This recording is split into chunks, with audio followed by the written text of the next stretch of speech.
तो without wasting time आज का वीडियो शुरू करते हैं। तो आज हम इस वीडियो में फाइन ऑर्गेनिक्स के ऊपर बात करने वाले हैं। आप देखें तो पिछले कुछ दिनों से इस स्टॉक में जोरदार गिरावट देखने को मिल रही है। एंड ये गिरावट देखिए यूं ही नहीं हो रही है, गिरावट के पीछे तीन प्रमुख कारण है। देखिए सबसे पहला कारण प्रॉफिट बुकिंग। अब ऐसा क्यों? कंपनी ने पिछले एक साल में 93% के जोरदार रिटर्न दे दिए हैं।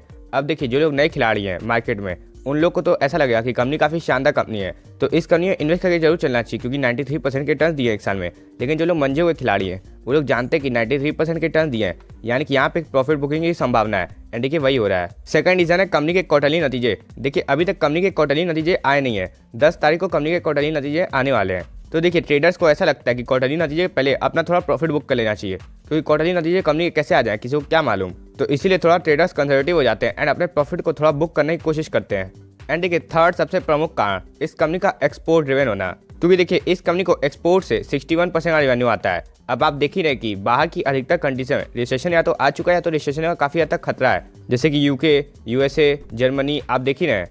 तो इन तीन प्रमुख कारण की वजह से इस स्टॉक में जोरदार गिरावट देखने को मिल रही है। अब देखिए अगर हमें इस कंपनी में कन्विक्शन है तो हमें इस गिरावट का फायदा उठाना चाहिए। तो इसीलिए पहले कंपनी पे कन्विक्शन बनाने की कोशिश करते हैं। तो कन्विक्शन बनाने के लिए हमें सबसे पहले जानना चाहिए कंपनी करती क्या है एंड जो करती है क्या उसमें सफल हो पा रही है कि नहीं। तो सबसे पहले जानने का प्रयास करते हैं कंपनी करती क्या है। तो ये कंपनी बेसिकली ओलियो केमिकल्स की मैन्युफैक्चरिंग करती है। अब देखिए ओलियो केमिकल्स क्या होते हैं? ये basically green and environment friendly chemicals होते हैं, यानी कि लॉन्ग टर्म में इस केमिकल्स की डिमांड बढ़ेगी। एंड देखिए ओलियो केमिकल्स का हर इंडस्ट्री में यूज है, जैसे कि paint industry, plastic industry, cosmetic industry, food industry.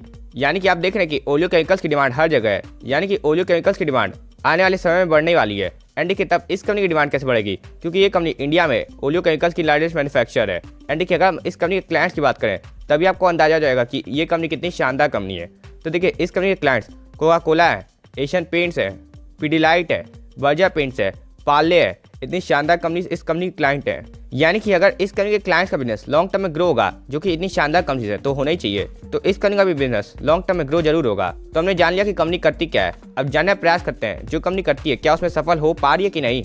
तो देखिए कंपनी सफल हो पा रही है कि नहीं, इसके लिए हमें देखनी पड़ेगी कंपनी की sales growth and profit growth. तो देखिए इस कंपनी की 5 साल की सेल्स ग्रोथ आप देखने जाएंगे तो 19% CAGR की है एंड प्रॉफिट ग्रोथ देखे जाएंगे तो 27% CAGR की है, यानी कि लॉन्ग टर्म में ये कंपनी अपने बिजनेस में काफी अच्छे से सफल हो पा रही है। तो देखिए पिछले कुछ मिनट में हमने जान लिया कि कंपनी करती क्या है एंड जो करती है उसमें सफल भी हो पा रही है।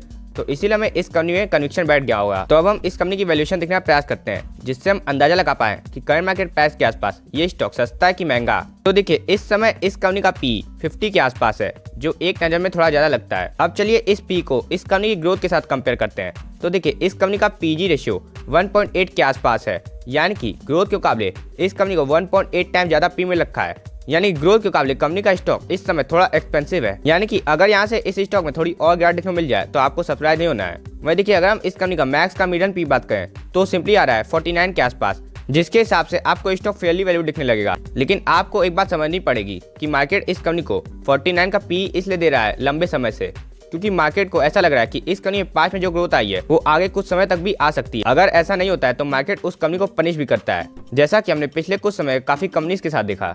तो अगर ये कंपनी क्वार्टरली नतीजे में ग्रोथ अच्छी खासी नहीं पोस्ट कर पाती है तो इस कंपनी में और गिरावट देखने को मिल सकती है, क्योंकि मार्केट की एक्सपेक्टेशन ही इस कंपनी से काफी हाई है। तो अब जानने का प्रयास करते हैं कि अगर हमें इस कंपनी में इन्वेस्ट करना है तो किस प्राइस पे इन्वेस्ट करना है। तो देखिए इस स्टॉक का नियर टर्म सपोर्ट 6000 के आसपास आ रहा है, जहाँ पे इस स्टॉक ने एक बार यहाँ पे रेजिस्टेंस लिया था एंड देखिए उसके बाद यहाँ पे कितनी बार सपोर्ट लिया, यानी कि 6000 के आसपास अगर आपको स्टॉक मिल जाए एंड आपको इस कंपनी में कन्विक्शन बैठ चुका है तो आपकी फर्स्ट इंस्टॉलमेंट लग जानी चाहिए। वहीं अगर हम इस स्टॉक का RSI देखें तो इस स्टॉक का RSI इस समय 36 पे है, यानी कि RSI के हिसाब से ये स्टॉक अभी डाउन ट्रेंड में जा चुका है, जैसा कि हमें चार्ट में दिख भी रहा है। तो देखिए अगर हम एक शॉर्ट टर्म इन्वेस्टर है तो हमें इस कंपनी में 80% इन्वेस्ट नहीं करना है, क्योंकि शॉर्ट टर्म में इस कंपनी में मोमेंटम फेल होता दिख रहा है। वहीं देखिए अगर हम एक लॉन्ग टर्म इन्वेस्टर है तो हम देखें कि टॉप से थोड़ा मोड़ा डिस्काउंट है एंड साथ ही साथ स्टॉक डाउन टर्म में चला गया है, तो हमें हर प्राइस पे इतनी शानदार कंपनी को खरीदने का मौका मिलेगा। तो हमें इस कंपनी में 80% एक्टिवेट हो जाना है एंड सपोर्ट जोन के आसपास इन्वेस्ट करने की कोशिश करनी है। वहीं अगर हम इस स्टॉक की मूविंग एवरेज देखने का प्रयास करें तो देखिए 80% ये स्टॉक ने 20 डे एंड 50 डे दोनों ही मूविंग एवरेज के नीचे है। वहीं 100 डे एंड 200 डे दोनों ही लॉन्ग टर्म मूविंग एवरेज के ऊपर है। तो देखिए अगर आप एक शॉर्ट टर्म इन्वेस्टर है तो आपको इस कंपनी में 80% इन्वेस्ट नहीं करना है, क्योंकि ये स्टॉक अपने शॉर्ट टर्म मूविंग एवरेज के नीचे है। वहीं देखिए अगर आप एक लॉन्ग टर्म इन्वेस्टर है तो अभी भी एक अच्छी अपॉर्चुनिटी नहीं आई है, क्योंकि ये स्टॉक अपने लॉन्ग टर्म मूविंग एवरेज के ऊपर चल रहा है। तो जब भी आपको स्टॉक अपने 100 डे मूविंग एवरेज के आसपास मिल जाए, जो सिंपली आ रही है ट्रेंड लाइन के आसपास यानी 6000 के आसपास, तो आपको इस स्टॉक में इन्वेस्टमेंट करनी है।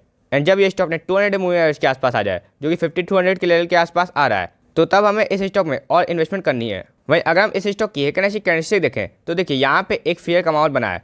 अगर आप इस कंपनी का चार्ट रिसेंट के कुछ समय में एनालाइज करने का प्रयास करें तो देखिए इस कंपनी में लॉन्ग टर्म में केवल ग्रीड का ही माहौल आ रहा है। एंड देखिए बीच बीच में केवल एक ही दो बार फेयर का माहौल बन रहा है, यानी कि हमें इस कंपनी में ज़्यादा फेयर का माहौल नहीं मिलता है। तो जब भी हमें इस कंपनी में फेयर का माहौल मिले तो केवल एक बाइंग अपॉर्चुनिटी है। लेकिन अगर हमें इस कंपनी में इन्वेस्ट करना है तो एक बार हमें क्वार्टरली नतीजे का वेट करना है। हो सकता है कंपनी अपने क्वार्टरली नतीजे में मार्केट की एक्सपेक्टेशन को बीट ना कर पाए, तब हमें इस कंपनी को 200 डे मूविंग एवरेज के आसपास खरीदने का मौका मिल सकता है, जो सिंपली आ रही है 5200 के आसपास। तो हमें थोड़े दिन इस स्टॉक में वेट कर लेना है। एंड अगर हम इस कंपनी में इन्वेस्ट करते हैं तो हम इस कंपनी की अपने पोर्टफोलियो में मैक्सिमम एलोकेशन 5% तक ही दे सकते हैं, क्योंकि इस कंपनी में हमारा पैसा काफ़ी शानदार तरीके से ग्रो सकता है।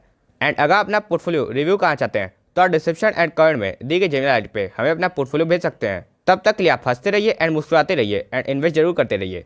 तो मिलते हैं नेक्स्ट वीडियो में, तब तक के लिए दिस इज साइनिंग ऑफ।